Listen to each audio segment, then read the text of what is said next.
Hello students of class 12th economics बेटे, जैसे कि आपका चैप्टर नंबर 11 इंफ्रास्ट्रक्चर कॉन्टीन्यूटी में है, जिसमें बेटा हम आपका बी पॉइंट हेल्थ कर रहे हैं, जो सोशल इंफ्रास्ट्रक्चर का की कंपोनेंट है। इसमें मैंने आपको हेल्थ के बारे में थोड़ा सा समझा दिया था। इंडिपेंडेंस के बाद जो हेल्थ सर्विस है उसमें क्या क्या सुधार हुए ये बता दिया था। Health care system in India में मैंने आपको primary health care centre, secondary health care centre and tertiary health care centre के बारे में समझा दिया था। आज बेटा हम समझते हैं प्राइवेट सेक्टर हेल्थ इंफ्रास्ट्रक्चर की। जो प्राइवेट सेक्टर है, क्योंकि आपको पता है कि हर एक शहर में जो है, तो जैसे कि आपको पता है कि हर एक शहर में जो है गवर्नमेंट हेल्थ केयर सेंटर्स, ये तो या तो एक आधा ही बड़े लेवल का मिलेगा, वरना तो आपको कोई बहुत कम ही होगा, बहुत रेयर देखने को मिलेंगे। जैसे आपने सुना होगा ना, हर एक डिस्ट्रिक्ट में या हर एक सिटी में या हर एक टाउन में एक सिटी हॉस्पिटल पाया जाता है ना, वो गवर्नमेंट होता है। बाकी सभी जो है 90% से ज़्यादा प्राइवेट अदारे हैं, ठीक है। तो अभी ये देखो, वही बताएगा, the private sector account for more than 80% of total health care spending in India. एक मतलब पूरी कंट्री इंडिया में 80% से ज़्यादा हॉस्पिटल्स जो हैं या फिर छोटे लेवल के केयर सेंटर्स वो प्राइवेट हैं, ठीक है। तो उसमें से भी वो बोल रहा है कि 78% शहर के इलाकों में से, और गांव के इलाकों में से, और 81% शहर के इलाकों में से बच्चे जो हैं वो इन बड़े बड़े प्राइवेट जो हैं ट्रेनिंग सेंटर्स, उसमें ट्रेनिंग लेते हैं, गवर्नमेंट में नहीं लेते, क्योंकि गवर्नमेंट है ही बहुत कम या फिर उनमें फैसिलिटीज़ अच्छी नहीं है। और 58% रूरल एंड 62% अर्बन जो लोग हैं वो इलाज भी अपना प्राइवेट इन हॉस्पिटल्स में से करवाते हैं। ये आपका सेकंड पॉइंट है कि स्टडी करने के लिए 78% रूरल में से और 81% अर्बन में से बच्चे प्राइवेट में जाते हैं, और 58% गांव के इलाकों में से और 63% शहर के इलाकों में से लोग प्राइवेट हॉस्पिटल्स में इलाज के लिए जाते हैं।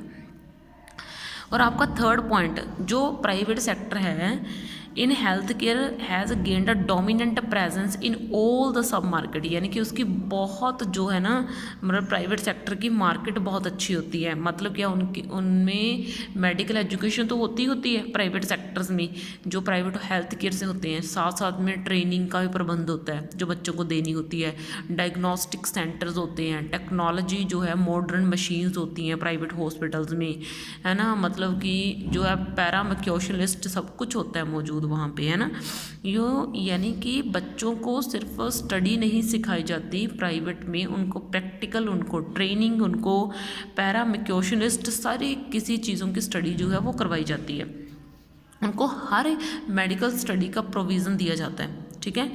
तो इसलिए जो है ना, लोग प्राइवेट में ज़्यादा जो है ना इंटरेस्ट रखते हैं, और यही प्राइवेट सेक्टर में इंफ्रास्ट्रक्चर की जो है डेवलपमेंट है। और है fourth point, at the time of independence, जब वो बोल रहा है कि आज़ादी हुई थी ना, जो में आज़ादी मिली थी, तो हमारी कंट्री में सिर्फ 8% हेल्थ केयर ही प्राइवेट थी, ठीक है ना।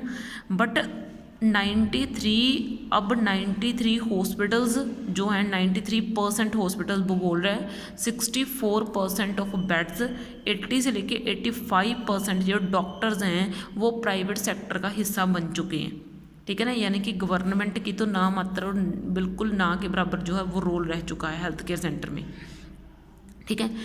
तो आगे जो है, ये तो हमने पढ़ा कि जो है प्राइवेट को लोग क्यों प्रेफरेंस करते हैं, और इंफ्रास्ट्रक्चर का एक अहम जो है वो पार्ट क्यों बन चुका है प्राइवेट सेक्टर। तो इन चीज़ों की वजह से बन चुका है प्राइवेट सेक्टर हेल्थ केयर में, ठीक है। बाकी चीज़ों में नहीं देखना, सिर्फ हेल्थ केयर में देखना, ठीक है। हेल्थ केयर सेंटर में के तौर पर कैसे उभर रहा है प्राइवेट सेक्टर, तो मैंने आपको ये समझा दिया कि वहाँ पे मॉडर्न टेक्निक्स हैं, अच्छी स्टडी है, ट्रेनिंग सेंटर्स हैं, ठीक है, हर एक फैसिलिटी मिलती है, आप कोई भी टेस्ट तुरंत करवा सकते हो, आपको उसकी रिपोर्ट तुरंत मिलती है, आपको मेडिकल जो हैं शॉप्स वो आपको साथ साथ में मिल जाएंगी वहाँ पे, है ना। जबकि गवर्नमेंट में ये फैसिलिटीज़ नहीं मिलती, वो क्या करते हैं, स्लिप लेते हैं और उस पर टेस्ट आपको लिख के देते हैं, बोलते हैं कि आप खुद करवा के हुआ है ना।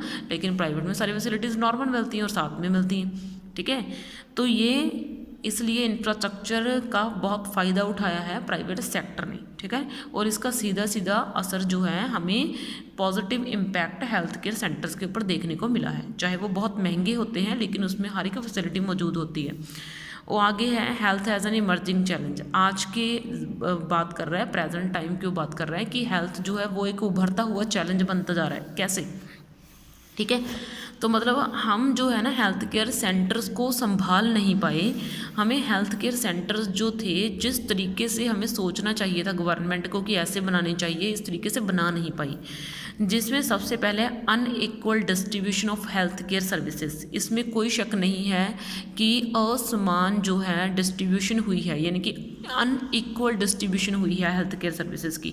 आज भी अगर हम देखें तो गांव के लोग शहर में मेडिसिन या फिर हॉस्पिटल में अपना इलाज करवाने के लिए आते हैं। क्यों भाई?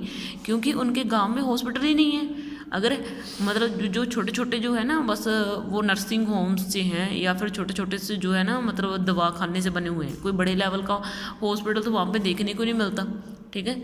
मतलब थोड़ा सा ECG एक्सरे तक की फैसिलिटी गांव में नहीं होती, बड़े लेवल का इलाज तो छोड़ो, वो तो बहुत दूर की बात है, ठीक है ना। तो ये क्या है भाई? तो ये अनइक्वल डिस्ट्रीब्यूशन ही तो है हेल्थ केयर सर्विसेज की, कि हमें जिस तरीके से शहर और गांव में तो इक्वल प्रेफरेंस देनी चाहिए थी, लेकिन आज भी शहर से लोग दूर दूर से जो हैं शहरों में इलाज करवाने के लिए आते हैं, वो भी सरकारी हॉस्पिटल्स में, ठीक है। तो distribution of health care services extremely unequal across rural and urban sector of the society, ठीक है। तो ये यही तो उसने बोला कि जो हमारी सोसाइटी है उसमें रूरल और अर्बन एरियाज़ में जिस तरीके से हेल्थ केयर सेंटर बनाने चाहिए वैसे तो बने ही नहीं भाई। और ज़्यादातर जो है हेल्थ केयर सेंटर तो वो सभी के सभी अर्बन एरियाज़ में पाए जा रहे हैं, ठीक है। और आगे है कम्युनिकेबल डिसीज़, यानी कि वो बोल रहे हैं कि जो खतरनाक बीमारियां हैं उनके ऊपर आज भी हम वो है शिकंजा नहीं कस पाए, ठीक है ना। आज भी वो बीमारियां खुली पड़ी हैं, ठीक है ना। उनकी मेडिसिन तो है लेकिन उनका कोई प्रॉपर जो है इलाज नहीं है। तो इस तरीके इस मामले में देखें तो हेल्थ केयर सेंटर्स फेल हो जाते हैं। जैसे कौन सी बीमारी है, लाइक एड्स, लाइक HIV, इनकी सारी लाइफ आपको मेडिसिन खानी पड़ेगी अगर किसी बंदे को हो जाता है तो, ठीक है ना। तो ये ना ठीक होने वाली एक बीमारी है, उसका कोई ट्रीटमेंट नहीं है, ठीक है ना। तो ये एक ग्रेट चैलेंज है हेल्थ केयर सेंटर्स के लिए, ठीक है। पुअर मैनेजमेंट, जैसे हम आपको बोल चुके हैं कि हेल्थ केयर सेंटर्स जो हैं उसमें हालत बहुत बुरी होती है, ठीक है ना। जो मतलब अगर हम देखें तो गवर्नमेंट हॉस्पिटल तो बहुत कम है और एक आधा होगा तो उसमें इतनी भीड़ होती है बेहद, कोई बैठने का सही से प्रबंध नहीं होता, इतने लोगों के लिए बेड नहीं होते, है ना। डॉक्टर्स जो है वो हर टाइम अवेलेबल नहीं रहते, है ना, कभी वो होते हैं कभी वो नहीं होते। वैसे ये छोटी छोटी बातों की तो ये बात कर रहा है। ये देखो उसने बोला अनऑथोराइज्ड डॉक्टर्स होते हैं, यानी कि जितने डॉक्टर्स की नीड है उतने तो होते ही नहीं भाई, ठीक है ना। और ये देखो rural folk have to rush to the urban health care centres, और जो गांव के लोग हैं वो भीड़ मचा देते हैं शहर के हेल्थ केयर सेंटर्स में, और उनकी तो मजबूरी है, उनको तो आना ही पड़ेगा ना फिर, ठीक है ना। तो इसलिए आगे है नंबर 4 प्राइवेटाइजेशन। गवर्नमेंट जो है वो लगातार गवर्नमेंट के जो सरकारी अदारे हैं यानी कि जो पब्लिक सेक्टर्स हैं उनको प्राइवेट में बदल रही है। तो इसका बहुत बड़ा नेगेटिव इम्पैक्ट जो है ना वो हमारी इकोनॉमी के ऊपर देखने को मिल रहा है, क्योंकि जितना बड़ा हॉस्पिटल होगा उसमें उतना महंगा इलाज होगा। तो कुछ लोग तो इलाज ही नहीं करवाते, इतने पैसे से डरते मारे, ठीक है ना। तो प्राइवेटाइजेशन में हमने क्या पढ़ना है, देखो the government is gradually moving towards privatisation of the health care service. तो हेल्थ केयर सर्विस को भी प्राइवेट बनाने में लगी हुई है गवर्नमेंट। जो number of private hospitals is surging in place of government hospitals.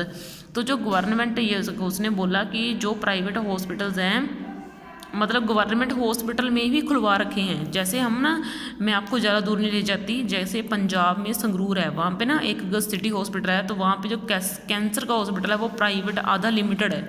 तो मतलब ये क्या है, गवर्नमेंट ने परमिट किया हुआ है, गवर्नमेंट ने परमिशन दी हुई है ना, गवर्नमेंट के बीच में ही प्राइवेट अदारों को परमिशन दी जाती है।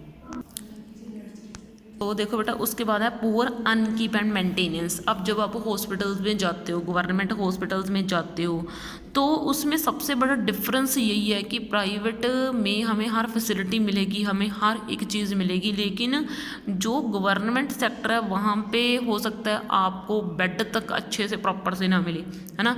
अगर आपको बेड तक मिल रहे हैं तो आपको वहाँ पे सफाई का कम मिलेगा, अगर सफाई मिल रही है, मतलब बहुत चीज़ों में हम पीछे हैं, ठीक है। तो ये देखो उसने बोला upkeep and maintenance of the government health care centres is very poor, ये बहुत पुअर है, ठीक है। तो जहाँ पे ना अगर एक डॉक्टर के पास आप जाके देखना, वहाँ पे इतनी भीड़ होगी लोगों की, कोई मेंटेनेंस नहीं होगी, है ना, लोग आपस में झगड़ रहे हैं, मतलब वहाँ पे कोई सिक्योरिटी नहीं है, ऐसी बहुत सी चीज़ें हमें देखने को मिली बेसिक सी, ठीक है ना। The quality difference with private and public hospital is so huge, ये देखो ये बहुत बड़ा डिफरेंस है क्वालिटी को लेकर, ठीक है ना। The people are often compelled to depend on private treatment, तो वही है कि उनको तो प्राइवेट ट्रीटमेंट के ऊपर डिपेंड रहना पड़ता है ना, इवन व्हेन नॉट अफोर्डेबल, देखो तब भी वो प्राइवेट ट्रीटमेंट के ऊपर डिपेंड रहते हैं जब वो अफोर्ड नहीं कर पाते, जबकि उनको लगता है कि हम प्राइवेट को नहीं करवा सकते, फिर भी उनको मजबूरी होती है, उनको जाना पड़ता है क्योंकि उनको गवर्नमेंट में फैसिलिटीज़ नहीं मिलती। आगे है poor sanitation level. Poor sanitation level का मीनिंग क्या हो गया भी, इसके अगर हम बात करें भी जो जहाँ पे हम रहते हैं ना वहाँ पे सराउंडिंग की बात करी गई है, वहाँ पे आले दुआले की बात करी गई है कि वहाँ पे सफाई नहीं होती, वहाँ पे पानी जो है वो उसकी फैसिलिटी अच्छी नहीं होती, है ना। जो मतलब हमारे 30% जो वो है ना अंडर पावर्टी है वो बिल्कुल गंदे इलाकों में रहती है, यानी कि वहाँ पे बिल्कुल सफाई नहीं है ना, वहीं पे कूड़ा फेंकते हैं, वहीं पे अपना जो है उनका रहन बसेरा है, वहीं पे घर हैं, तो मतलब सैनिटेशन की फैसिलिटी बिल्कुल ज़ीरो के बराबर है हमारी कंट्री में, ठीक है। तो इससे क्या है, ये क्या है, इससे हेल्थ लोगों की ख़राब होती है और लोगों के पास इतना पैसा होता नहीं कि वो अपने आप को जो है ना अच्छे हॉस्पिटल्स में ट्रीट करवा सकें, तो वो एक ख़तरनाक बीमारी का इलाज जो है ख़तरनाक बीमारी का शिकार हो जाते हैं, ठीक है ना। तो इसमें आगे है बेटा, उसके बाद है आपका Indian system of medicine. Indian system of medicine में वो ये बोलेगा कि हमारे इंडिया में ज़्यादातर जो है हम आयुर्वेदा में बिलीव करते हैं, कि हम ज़्यादातर जो है ना मतलब जिसको हम बड़ा सिंपल सी लैंग्वेज अगर मैं बोलूँ तो देसी दवाइयाँ, जिसमें हम मेडिसिन में बिलीव करते हैं ना, यानी कि हमारे घर की जो औरतें या हमारे घर के जो वैद्य होते हैं वो ना मतलब जड़ी बूटियों से इलाज कर डालती हैं, ठीक है ना। मतलब वो सिस्टम धीरे धीरे कहीं पे ख़त्म होता जा रहा है, तो हम उन चीज़ों की तरफ ध्यान हटा रहे हैं जिसके कारण हमें जो है ना इंग्लिश दवाइयाँ जिसको हम बोलते हैं वो खानी पड़ रही हैं, है ना। हम उनमें बिलीव कर रहे हैं क्योंकि वो एक ज़बरदस्त जो है ना एक रिवोल्यूशनरी हेल्थ में चेंज लेके आ जाती हैं, लेकिन वो एक स्टेबल चेंज नहीं होता, वो एक डायनेमिक चेंज हो जाता है, ठीक है। तो वो आपके लिए हार्मफुल साबित हो सकता है। तो उसने यही बोला कि हम कुछ चीज़ों को छोड़ रहे हैं जिसका हमें नेगेटिव इम्पैक्ट पड़ रहा है। तो ठीक है बेटा, इस वीडियो में आपका चैप्टर ख़त्म हो चुका है, नेक्स्ट वीडियो में आपका नेक्स्ट चैप्टर स्टार्ट करेंगे। थैंक यू बच्चे।